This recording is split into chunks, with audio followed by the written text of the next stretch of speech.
നമസ്കാരം. പിന്നെ നല്ല കാലാവസ്ഥയല്ലേ? നല്ല തണുപ്പും നല്ല മഞ്ഞും ഒരുതരം കാറ്റും നല്ല എന്നാന്ന് പറയുക തണുത്ത കാറ്റും ഒക്കെ ഉള്ളൊരു നല്ല കാലാവസ്ഥയല്ലേ? എനിക്ക് പൊതുവേ ഈ ഡിസംബർ മാസത്തിലെ കാലാവസ്ഥ ഭയങ്കര ഇഷ്ടമാണ്. ക്രിസ്മസ് ഒക്കെ ആകുന്ന സമയമാകുമ്പോഴത്തേനും ഡിസംബർ ജനുവരിയൊക്കെ എന്ത് രസമുള്ള കാലാവസ്ഥയല്ലേ? നല്ലൊരു ഓണം വിഷു അങ്ങനെയുള്ളതിനേക്കാളും അതൊക്കെ ഒരു ചൂട് സമയം പോലെയൊക്കെ നമുക്ക് തോന്നില്ല. മഴയുണ്ടെങ്കിൽ ഓണത്തിന് എന്നാലും ഒരു വേറൊരു കാലാവസ്ഥയാണ്. പക്ഷേ ഈ ഡിസംബർ ആകുമ്പോഴത്തേനും നല്ല തണുത്ത് മഞ്ഞൊക്കെ വീണ് കിടക്കണം, നല്ല അല്ലേ? ഈ ഇലകളിലും പുല്ലുകളിലും ഒക്കെ മഞ്ഞൊക്കെ പിടിച്ച് ഇരിക്കുന്ന കണ്ടിട്ടില്ല, മഞ്ഞുതുള്ളി ഇങ്ങനെ ഇരിക്കും. നല്ലൊരു രസമുള്ള ഒരു കാലാവസ്ഥ, നല്ല തണുത്ത്. അപ്പോൾ അങ്ങനെയുള്ളൊരു കാലാവസ്ഥ കണ്ടു കഴിഞ്ഞപ്പം ആ സമയത്തൊരു വീഡിയോ എടുത്തേക്കാം എന്ന് വെച്ചു. എന്നാണ്ട് എല്ലാവർക്കും സുഖമാണ്? എല്ലാവരുടെയും പണിയൊക്കെ തീർന്നോ? രാവിലത്തെ പണിയൊക്കെ തീർന്നു കാണും അല്ലേ? എൻ്റെയും രാവിലത്തെ പണിയൊക്കെ തീർന്നു. ഞാൻ എന്നിട്ട് ഇങ്ങനെ ഇരുന്നപ്പോൾ ഒരു വീഡിയോ എടുത്തേക്കാമെന്ന് വെച്ചു. ഞാനൊരു കഥ പറയട്ടെ. നിങ്ങളെല്ലാം കേട്ടിട്ടുള്ള കഥയായിരിക്കും കേട്ടോ ഇത്. അതായത് ഒരു ഗ്രാമത്തിലൊരു യുവാവ് ഉണ്ടായിരുന്നേ. അയാൾക്ക് അപ്പടി കുടുംബ പ്രശ്നങ്ങളായിരുന്നു, പിന്നെ ഭാര്യയായിട്ടുള്ള പ്രശ്നങ്ങളുണ്ടായിരുന്നു, പിന്നെ സാമ്പത്തിക പ്രശ്നങ്ങളുണ്ടായിരുന്നു, മൊത്തം പ്രശ്നങ്ങൾ, വീട്ടുകാരുമായിട്ടൊക്കെ നിറച്ചും പ്രശ്നങ്ങളായിരുന്നു. അപ്പം അയാൾ എന്ത് ചെയ്യണം എന്നറിയാതെ അയാളുടെ സുഹൃത്തിൻ്റെ അടുത്ത് ചെന്നിട്ട് പറഞ്ഞു, ഞാൻ എന്ത് ചെയ്യണം, ഞാൻ മടുത്തു, എൻ്റെ പ്രശ്നങ്ങൾ കാരണം എനിക്ക് മുന്നോട്ട് പോകണമെങ്കിൽ ഒരു രക്ഷയില്ല, അപ്പം ഞാൻ എന്ത് ചെയ്യണം എന്നിങ്ങനെ ചോദിച്ചു. അപ്പോൾ കൂട്ടുകാരൻ പറഞ്ഞു, എടാ, ഗ്രാമത്തിൻ്റെ അതിർത്തിയിൽ ഒരു ഗുരുജി ഉണ്ട്, അദ്ദേഹത്തിൻ്റെ അടുത്ത് പോയി നമുക്ക് ചോദിച്ചു നോക്കാം, എന്തെങ്കിലും ഉപദേശം നമുക്ക് തരാതിരിക്കില്ല എന്നും പറഞ്ഞുകൊണ്ട് ഗുരുജിയുടെ അടുത്ത് ചെന്നപ്പോൾ ഗുരുജി എഴുതിക്കൊണ്ടിരിക്കുമായിരുന്നു. അപ്പോൾ ഗുരുജി പറഞ്ഞു, എന്താ വന്നതെന്ന് ചോദിച്ചപ്പം പ്രശ്നങ്ങളെല്ലാം പറഞ്ഞു. അപ്പോൾ ഗുരുജി പറഞ്ഞു, നീ ഒരു കാര്യം ചെയ്യുക, ആ അടുപ്പ് കൂട്ടി 3 അടുപ്പ് കൂട്ടാൻ പറഞ്ഞിട്ട് 3 അടുപ്പിലും എനിക്കൊരു കടുങ്കാപ്പി എടുത്തതാ എന്നും പറഞ്ഞ് ഒരു അടുപ്പിൽ കടുങ്കാപ്പി വെച്ചു, ഒരടുപ്പിൽ 2 മുട്ട വെച്ചു, ഒരടുപ്പിൽ ഉരുളക്കിഴങ്ങും എടുത്തു വയ്ക്കാൻ പറഞ്ഞു. അപ്പം ഇയാൾ ഇത് എല്ലാം എടുത്ത് ഗുരുജി കൊടുത്തു, ഇതെല്ലാം വെച്ചു. പിന്നെയും ഗുരുജി എഴുതിക്കൊണ്ടിരുന്നു. അപ്പം കടുങ്കാപ്പി ആയപ്പം ഇയാൾ കടുങ്കാപ്പി ഉണ്ടാക്കി. മുട്ട പുഴുങ്ങി കഴിഞ്ഞപ്പം മുട്ട എടുത്ത് മാറ്റി വെച്ചു. ഉരുളക്കിഴങ്ങ് വെന്ത് കഴിഞ്ഞപ്പോൾ ഉരുളക്കിഴങ്ങും എടുത്ത് മാറ്റി വെച്ചു. അപ്പോൾ ഇയാൾ ചോദിച്ചു, ഗുരുജി, ഞാൻ പറഞ്ഞതിന് മറുപടി ഒന്നും കിട്ടിയില്ലല്ലോ, നമ്മൾ ഈ കാപ്പിയും കുടിച്ച് മുട്ടയും പുഴുങ്ങി ഈ ഉരുളക്കിഴങ്ങും പുഴുങ്ങി ഇവിടെ ഇരിക്കുമെന്നല്ലേ ഉള്ളൂ, എനിക്കൊരു മറുപടി കിട്ടണം, ഞാൻ ആകെ തകർന്നിരിക്കുകയാണ്, എന്താ പറയാനുള്ളതെന്ന് ചോദിച്ചു. അപ്പം ഗുരുജി പറഞ്ഞു, ഞാനതിന് ഉത്തരം പറയാൻ ശ്രമിക്കുകയാണ് എന്ന് പറഞ്ഞു. അപ്പം ഗുരുജി എഴുതിക്കൊണ്ടിരിക്കുമല്ലോ, എന്നെ ശ്രദ്ധിക്കുന്നില്ലല്ലോ എന്നിങ്ങനെ പറഞ്ഞു കഴിഞ്ഞപ്പോൾ ഗുരുജി പറഞ്ഞു, ഞാൻ നിന്നെ ശ്രദ്ധിക്കുന്നുണ്ട്, നിനക്കുള്ള മറുപടിയാണ് ഞാൻ പറയാൻ ഉദ്ദേശിക്കുന്നത് എന്നിങ്ങനെ പറഞ്ഞു. എന്നിട്ട് ഗുരുജി പറഞ്ഞു, നമ്മളിപ്പം 3 പാത്രങ്ങളിൽ നമ്മൾ വെള്ളം വെച്ചു, അത് 3 തിളയ്ക്കുന്ന വെള്ളമായിരുന്നു ഇല്ലേ?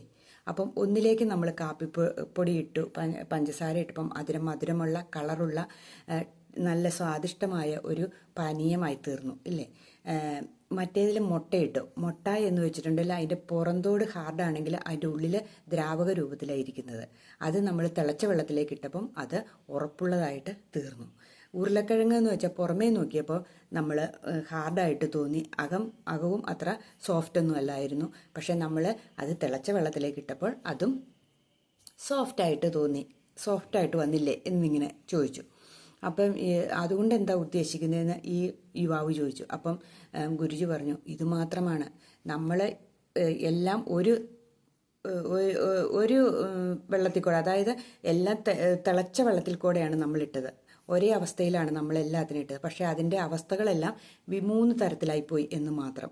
അതുപോലെയാണ് ജീവിതം. എല്ലാവരുടെയും ജീവിതം മിക്കവാറും ഒരുപോലെ തന്നെയായിരിക്കും. പക്ഷേ പ്രശ്നങ്ങളെ കൈകാര്യം ചെയ്യുന്ന രീതിയിലായിരിക്കും അവരുടെ ജീവിതത്തിൻ്റെ മാറ്റങ്ങൾ എന്ന്. ശരിയല്ലേ? നമ്മൾ ചിന്തിച്ച് നോക്കി. നമ്മൾ എല്ലാവരുടെയും ജീവിതത്തിൽ പ്രശ്നങ്ങളുണ്ട്. എനിക്ക് തോന്നുന്നു 99% കുടുംബങ്ങളിലും അല്ലെങ്കിൽ മനുഷ്യരിലും എന്തെങ്കിലുമൊക്കെ പ്രശ്നങ്ങൾ കാണും. പക്ഷെ നമ്മളത് കൈകാര്യം ചെയ്യുന്ന രീതിയിലിരിക്കും നമ്മുടെ സമാധാനം എന്ന് പറയുന്നത്. ഈ കഥ അതല്ലേ സൂചിപ്പിക്കുന്നത്? കാരണം നമ്മളോർത്ത് നോക്കിയാൽ ഒരു കഥയുണ്ടാകണമെങ്കിൽ അത് ആ ഒരു ഒത്തിരി പേരുടെ അനുഭവം കൊണ്ടായിരിക്കുമല്ലോ ഒരു കഥയുണ്ടാകുന്നത് ഇല്ലേ? അല്ലാതെ ചുമ്മാ ഒരാൾ സ്വന്തം, ഇപ്പം ഞാനൊരു കഥ പറയുകയാണെങ്കിൽ ആ കഥ എനിക്ക് മാത്രം ഉള്ളതാണെങ്കിൽ അത് ശരിയാവില്ലല്ലോ. എല്ലാവരുടെയും ഒരു പൊതുവായിട്ടുള്ള അഭിപ്രായമായിരിക്കുമല്ലോ ഒരു കഥയിലുള്ളത്. അതുപോലെ തന്നെയാണ് ഈ നമ്മുടെ ജീവിതം. എല്ലാവർക്കും തന്നെ, മിക്കവർക്കും തന്നെ ഈ പ്രശ്നങ്ങളൊക്കെ അനുഭവിക്കുന്നവരായിരിക്കും. അത് നമ്മൾ ഏത് രീതിയിൽ കൈകാര്യം ചെയ്യുന്നു എന്ന് പോലെ ഇരിക്കും അല്ലേ? ജീവിതത്തിൽ പ്രതിസന്ധി കുറഞ്ഞവർ ആരും തന്നെ ഉണ്ടെന്ന് എനിക്ക് തോന്നുന്നില്ല. കാരണം ഏതെങ്കിലും ഒരു രീതിയിൽ പ്രശ്നങ്ങൾ എല്ലാവരും അഭിമുഖീകരിക്കുന്നുണ്ട്. നമ്മളൊന്ന് ഓർത്തേക്ക് ഒരു 45 വയസ്സ് കഴിഞ്ഞ് ഏതെങ്കിലുമൊക്കെ ഒരു ലോണുകളിലോ അല്ലെങ്കിൽ ഏതെങ്കിലുമൊക്കെ ഒരു പ്രശ്നത്തിൽ നമ്മൾ ചെന്നപ്പെടും. പിന്നെ അത് അടയ്ക്കാനും അതിന് വേണ്ടിയിട്ടും നമ്മൾ പിന്നെ ഹാർഡ് വർക്ക് ചെയ്യാണ്ട് വരും. നമ്മൾ അതിൽ പെട്ട് കിടക്കുന്ന സമയം വരും. വിവാഹ ജീവിതത്തിലാണെങ്കിലും പ്രശ്നങ്ങൾ വരും. കാരണം രണ്ട് വ്യത്യസ്ത സാഹചര്യത്തിൽ നിന്ന് വന്ന് കൂടിച്ചേരുന്നവരാ. മിക്കവരും അഡ്ജസ്റ്റ് ചെയ്യാൻ തയ്യാറാകില്ല. ഭാര്യ ഭർത്താവിനെ അഡ്ജസ്റ്റ് ചെയ്യാൻ തയ്യാറ അവരുടെ സാഹചര്യത്തിലേക്ക് അവർ മാറാൻ ശ്രമിക്കുമ്പോൾ ഭാര്യയുടെ സാഹചര്യങ്ങൾ ഭർത്താവിൻ്റെ അടുത്ത് അടിച്ചേൽപ്പിക്കാൻ ശ്രമിക്കുമ്പോൾ, അല്ലെങ്കിൽ ഭർത്താവിൻ്റെ സാഹചര്യങ്ങൾ ഭാര്യനെ അടിച്ചേൽപ്പിക്കാൻ ശ്രമിക്കുമ്പോൾ അവിടെ പ്രശ്നങ്ങളുണ്ടാകും. എന്നാൽ രണ്ടുപേരും കൂടെ എന്നാൽ അഡ്ജസ്റ്റ് ചെയ്ത് വേറെ രണ്ട് കൂട്ടർക്കും ദോഷമില്ലാത്ത രീതിയിലാകാൻ ശ്രമിക്കാറേ ഇല്ല, അല്ലേ? ഓരോരുത്തരും അവനവൻ്റെ കാര്യം മാത്രമേ പറയുള്ളൂ. ഓരോരുത്തരും അവനവന് ചെയ്യുന്ന കാര്യങ്ങളെ ചെയ്യുള്ളൂ. കുറച്ച് കഴിയുമ്പോൾ നമുക്ക് എന്നെ പറ്റണേന്ന് അറിയുമ്പം ഭാര്യ ഭർത്താക്കന്മാരാണെങ്കിൽ പോലും ഒരു ഇൻട്രസ്റ്റ്, അതായത് ഭാര്യനെ അംഗീകരിക്കാനോ പല കാര്യങ്ങളും അവളോട് പറയേണ്ട കാര്യമില്ല, അല്ലെങ്കിൽ അയാളോട് പറയേണ്ട കാര്യമില്ല എന്നൊരു ചിന്തയിലേക്ക് വരും. ഒരു ചെറിയ ഒരു ധിക്കാര ഭാവം ഏത് കുടുംബത്തിലും ഉണ്ടാകും. അല്ലെങ്കിൽ ഒരു മടുപ്പ്. നമ്മൾ കേട്ടിട്ടില്ലേ, ഒത്തിരി നാൾ സ്നേഹിച്ച് കഴിയുമ്പോൾ കുറച്ച് കഴിയുമ്പോൾ സ്നേഹം മടുപ്പായി മാറും എന്നാണ് പറയുന്നത്. അത് പിന്നെ ഇങ്ങനെ ഈ സൈക്കോളജിസ്റ്റുകൾ പറയുന്ന കാര്യം കേട്ടോ. നമ്മളിങ്ങനെ കുറേ നാൾ, അത് അപൂർവം പേർക്ക് മാത്രമേ അങ്ങനെ ആവാതെയുള്ളൂ. എന്നാലും കുറച്ച് കഴിയുമ്പം അതാണ് പല പ്രേമബന്ധങ്ങളും തകർന്നു പോകുന്നത്. കുറച്ച് നാളിങ്ങനെ ഭയങ്കര സ്നേഹത്തോടെ ഇരുന്ന് കഴിയുമ്പം അവരോടൊരു മടുപ്പ് എല്ലാവർക്കും സ്വാഭാവികമായിട്ട് മനസ്സിൽ തോന്നും. പിന്നെ കുറച്ച് കാലം കഴിയുമ്പോൾ വീണ്ടും അത് തിരിച്ചു വരികയും ചെയ്യും. അപ്പോഴത്തേനും കാലം കുറേ കഴിഞ്ഞു പോയിരിക്കും, ഇല്ലേ? അങ്ങനെയാണ് പറയുന്നത്. അതുപോലെ തന്നെയാണ് ജീവിതത്തിലെ പ്രശ്നങ്ങളും, ഇല്ലേ? നമ്മൾ പിന്നെ മറ്റുള്ളവരെ കണ്ട് ജീവിക്കുമ്പോൾ നമ്മുടെ ജീവിതത്തിൽ പ്രശ്നങ്ങളുണ്ടാവും. അതായത് അവരെ പോലെ എത്താൻ സാധിക്കാതെ വരുമ്പോൾ നമ്മുടെ ജീവിതത്തിൽ പ്രശ്നങ്ങളുണ്ടാവും. അതും നമുക്കൊരു ബുദ്ധിമുട്ടായിട്ട് മാറുകയും ചെയ്യും.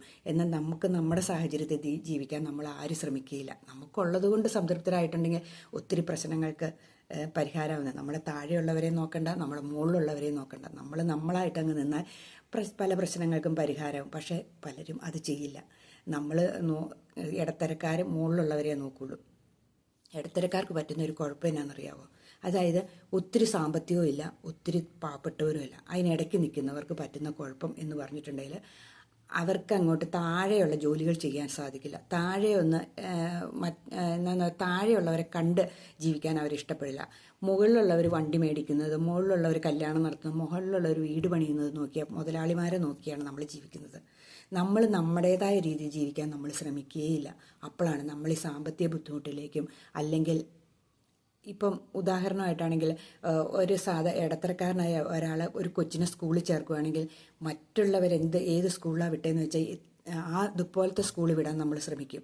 പക്ഷെ നമ്മുടെ കയ്യിലെ സാമ്പത്തികമാണ് നഷ്ടപ്പെടുന്നതെന്ന് നമ്മളറിയാം. നമുക്ക് പഠിക്കുന്ന കുട്ടി ഏത് സ്കൂളിൽ പഠിച്ചാണ്, ഇല്ലേ? പഠിക്കുന്ന കൊച്ച് ഏത് സ്കൂളിൽ പഠിച്ചാലും ആ കൊച്ചു പഠിച്ചു പൊക്കോളും. ഉഴപ്പാനുള്ളവൻ ഇത്ര വലിയ സ്കൂളിൽ കൊണ്ടുവിട്ടാലും അവൻ ഉഴപ്പുകയും ചെയ്യും. അതെന്നിട്ട് ഓർത്ത് മാനസിക വിഷമം അനുഭവിക്കുന്ന മാതാപിതാക്കൾ ഒത്തിരി പേരുണ്ട്. അത് അവരുടെ കുടുംബത്തെ ബാധിക്കുകയും ചെയ്യും, അവരുടെ മനസ്സിൻ്റെ വിഷമത്തിന് കാരണമാകുകയും ചെയ്യും. ഇങ്ങനെയുള്ള കുറച്ച് പേരുണ്ട് അപ്പടി മാനസിക വിഷമം അനുഭവിക്കുന്നത്. മക്കളുടെ വിദ്യാഭ്യാസം, മക്കളുടെ ജോലി, മക്കൾക്ക് ജോലി കിട്ടുന്നില്ല, എന്തിനാണ് ടെൻഷൻ അടിക്കുന്നത്? നമുക്ക് സമയമാകുമ്പോൾ കിട്ടാനുള്ള എവിടെയാണെങ്കിലും നമുക്ക് കിട്ടും. ജോലി കിട്ടുന്നില്ല എന്നും പറഞ്ഞുകൊണ്ട് എന്തോരം പേര് ടെൻഷൻ അടിക്കുന്നവരുണ്ട്. നമ്മൾ ശ്രമിച്ചുകൊണ്ടിരിക്കുക, നമ്മുടെ വിദ്യാഭ്യാസ യോഗ്യത വെച്ച് നമ്മൾ ശ്രമിച്ചുകൊണ്ടിരിക്കുക, എവിടെയെങ്കിലും നമുക്ക് ജോലി കിട്ടും. പിന്നെ ഒരു കാര്യമുണ്ട്, നമ്മൾ കുറഞ്ഞ സാലറിയിലൊക്കെ ജോലി കിട്ടിക്കഴിയുമ്പോൾ നമുക്ക് ആദ്യം ഒരു ജോലി കിട്ടിയാൽ മതി എന്നായിരിക്കും നമ്മുടെ ചിന്ത. പിന്നെ കുറച്ച് കഴിയുമ്പോൾ നമ്മൾ ചിന്തിക്കും, ഇത് പോരാ, ഇച്ചിരിയോടെ വലിയ ജോലി കിട്ടണം. അത് സ്വാഭാവികം. പക്ഷേ ഈ ജോലി കളയാതെ തന്നെ വേറൊരു ജോലിയിലേക്ക് നമ്മൾ അപ്ലൈ ചെയ്യാൻ ശ്രമിക്കുക. അതാ വേണ്ട. അല്ലാണ്ട് ഈ ജോലി കളഞ്ഞിട്ട് നമ്മൾ വേറൊരു ജോലിയിലേക്ക് അപ്ലൈ ചെയ്ത് ആ ജോലിയിലേക്ക് പോകാൻ ശ്രമിക്കുമ്പോൾ അതും ഇല്ല ഇതും ഇല്ലെന്ന് പണ്ട് പറയും പോലെ കടിച്ചതും ഇല്ല പിടിച്ചതും ഇല്ലാത്ത അവസ്ഥയിലേക്കാവും. അപ്പം നമ്മളെപ്പോഴും നമ്മൾ കയ്യിലുള്ളത് പിടിച്ചോണ്ട് മാത്രമേ നമ്മൾ മുന്നോട്ട് പോകാവുള്ളൂ. പിന്നെ എന്നാ പറയണേ, മറ്റുള്ളവരുടെ സാഹചര്യങ്ങളിലേക്ക് നമ്മൾ നോക്കിക്കൊണ്ട് നമ്മൾ ജീവിക്കാം. നമുക്കുള്ളതിൽ മാത്രം സംതൃപ്തരാകുക. നമ്മൾ ചിലവ് ചുരുക്കാൻ ശ്രമിക്കാവുന്ന ഏതൊക്കെ രീതിയിൽ ചിലവ് ചുരുക്കുക. നമുക്കൊരു കാര്യം ചെയ്യാം, നമ്മളൊരു ദിവസത്തേക്ക് അല്ലെങ്കിൽ ഒരു ആഴ്ചത്തേക്കുള്ള സാധനങ്ങൾ മേടിക്കുമ്പോൾ നമുക്ക് ആവശ്യമുള്ള സാധനങ്ങൾ നമ്മൾ മേടിക്കാൻ ശ്രമിച്ചു നോക്കുക. ആവശ്യമില്ലാത്ത നമ്മൾ ഈ സൂപ്പർ മാർക്കറ്റിലൊക്കെ പോയാൽ നമ്മുടെ കണ്ണിൻ്റെ നേരെ ഇരിക്കുന്ന സാധനങ്ങൾ നമ്മൾ മേടിക്കാതിരിക്കുക. കാരണം എന്നാണെന്നറിയാവോ, അത് വില കൂടിയ സാധനങ്ങളായിരിക്കും, ബ്രാൻഡഡ് സാധനങ്ങളുമായിരിക്കും, നമ്മളെ ആകർഷിക്കാൻ വെച്ചേക്കുന്നതുമായിരിക്കും. ആ സ്റ്റാൻഡിൻ്റെ താഴെയുള്ള സാധനങ്ങൾ വില കുറഞ്ഞ സാധനങ്ങളായിരിക്കും, കുഴപ്പമില്ലാത്ത സാധനങ്ങളുമായിരിക്കും. അതിൻ്റെ എക്സ്പയറി ഡേറ്റും അതും ഇതുമൊക്കെ നോക്കിയിട്ട് നമ്മൾ സാധനങ്ങൾ മേടിക്കുക. അങ്ങനെയൊക്കെ അതേപോലെ ഒരാഴ്ചത്തെ ആവശ്യമുള്ള സാധനം നമ്മുടെ വീട്ടിലുള്ള ലിസ്റ്റുകളെല്ലാം സാധനങ്ങളൊക്കെ എടുത്ത് നോക്കിയിട്ട് തീർന്നത് മാത്രം മേടിക്കാൻ നമ്മൾ ശ്രമിക്കുക. ആവശ്യമില്ലാത്ത ഒരു സാധനങ്ങളും നമ്മൾ മേടിക്കാതിരിക്കുക. അതൊക്കെ നല്ല കാര്യങ്ങളാണ്. ഒത്തിരി സാധനങ്ങൾ മേടിച്ച് വെച്ചിട്ടുണ്ടെങ്കിൽ നമ്മുടെ കയ്യിൽ പൈസ ചേർന്നു നമുക്ക് സാമ്പത്തികമായിട്ട് ബുദ്ധിമുട്ടുണ്ടാകും. നമുക്ക് മിച്ചം വരുന്ന പൈസ എവിടെയെങ്കിലും സമ്പാദ്യമാക്കാനൊക്കെ നമ്മൾ ശ്രമിക്കുക. ഇങ്ങനെയൊക്കെ ചെയ്തു കഴിയുമ്പോൾ നമ്മുടെ ജീവിതത്തിൽ 1 വർഷം കൊണ്ട് നമുക്ക് മാറ്റം വരുത്താൻ സാധിക്കും. ഒത്തിരി നാളൊന്നും വേണ്ട, 1 വർഷം നമ്മളിങ്ങനെ സൂക്ഷിച്ചു നോക്കിക്കേ, നമ്മുടെ കയ്യിൽ കുറച്ച് പൈസ മിച്ചം വരും. ഉറപ്പായ കാര്യമാണ്. ഇങ്ങനെയൊക്കെയുള്ള ജീവിതങ്ങളാകുമ്പോൾ നമ്മുടെ ഈ പ്രശ്നങ്ങളൊക്കെ മാറുന്ന, അല്ലാണ്ട് എനിക്ക് മാത്രമേ ഇങ്ങനെയുള്ളൂ, ഞാൻ മാത്രമേ ഇങ്ങനെയുള്ളൂ, എനിക്ക് വിഷമങ്ങളാണ്, എനിക്ക് ദുഃഖങ്ങളാണ് എന്നും പറഞ്ഞിട്ട് നമ്മൾ നടന്നിട്ടുണ്ട്. നമ്മൾ അതിന് മാത്രമേ നമുക്ക് സമയം കാണൂ. നമുക്ക് ദുഃഖം കഴിഞ്ഞ് ഒരു സമയം കാണില്ല. നമുക്ക് ജീവിക്കണ്ടേ, സന്തോഷം നമ്മളെന്താണെന്ന് അറിയണ്ടേ. നമ്മളപ്പം എല്ലാവരും കൂടെ ഭാര്യയും ഭർത്താവും കൂടെ ഇരുന്ന് ആലോചിച്ച ശേഷം ഇങ്ങനെ ഒരു തീരുമാനങ്ങൾ എടുക്കുക. എന്തൊക്കെ മേടിക്കണം, എന്തൊക്കെ മേടിക്കണ്ട, എങ്ങനെ നമുക്ക് ഈ മാസം സേവ് ചെയ്യാൻ പറ്റും, ഒത്തിരി ചിലവായിരുന്നെങ്കിൽ ഏതൊക്കെ സാധനങ്ങൾ അതിനകത്ത് കുറയ്ക്കാൻ പറ്റും, അനാവശ്യമായ ചിലവുകൾ എവിടെയാണ് വരുന്നത് എന്നിങ്ങനെയൊക്കെ അത് മാത്രം നിങ്ങൾ ചർച്ച ചെയ്ത് നോക്കി.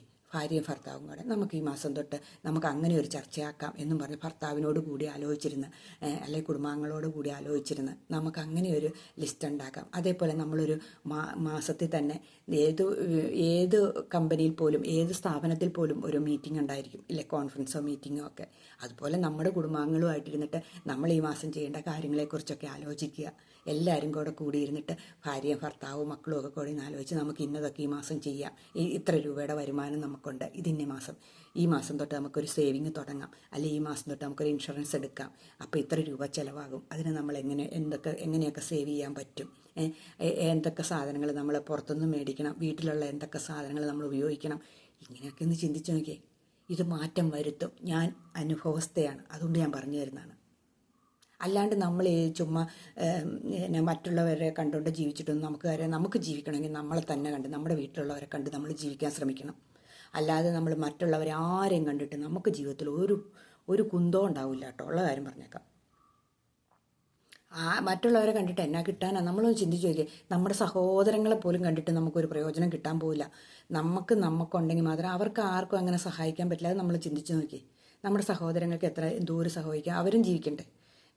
അതല്ലെങ്കിൽ നമ്മുടെ സുഹൃത്തുക്കൾക്ക് അല്ലെങ്കിൽ നമുക്ക് ബന്ധുക്കൾക്ക് ആർക്കും നമ്മളെ സഹായിക്കാൻ പറ്റും. അപ്പം നമ്മുടെ കാര്യങ്ങൾ ഇതുപോലെ ഒന്ന് കണക്കുകൾ കൂട്ടി ഒരാഴ്ചയിലോ അല്ലെങ്കിൽ ഒരു മാസത്തിലോ ഒന്ന് നമ്മൾ എല്ലാവരും കൂടെ കൂടിയിരുന്ന് ആലോചിച്ച് ഒരു ഊണുമേശയ്ക്ക് ചുറ്റുമിരുന്നോ അല്ലെങ്കിൽ ഭക്ഷണം കഴിക്കുന്ന എന്തെങ്കിലും, അല്ലെങ്കിൽ ചുമ്മാ ഇരിക്കുന്ന ഒരു സമയത്തോ മൊബൈൽ ഫോണെല്ലാം ഓഫാക്കി വെച്ചിട്ട് നമ്മുടെ വീട്ടിലെ കാര്യങ്ങളൊന്ന് ചർച്ച ചെയ്ത് നോക്കി. നമ്മുടെ വീട്ടിലെ കാര്യങ്ങൾ മാറ്റം വരുത്തുന്നത് നമുക്ക് തന്നെ കണ്ടറിയാൻ പറ്റും. എല്ലാ കാര്യങ്ങളും തുറന്ന് സംസാരിക്കുക.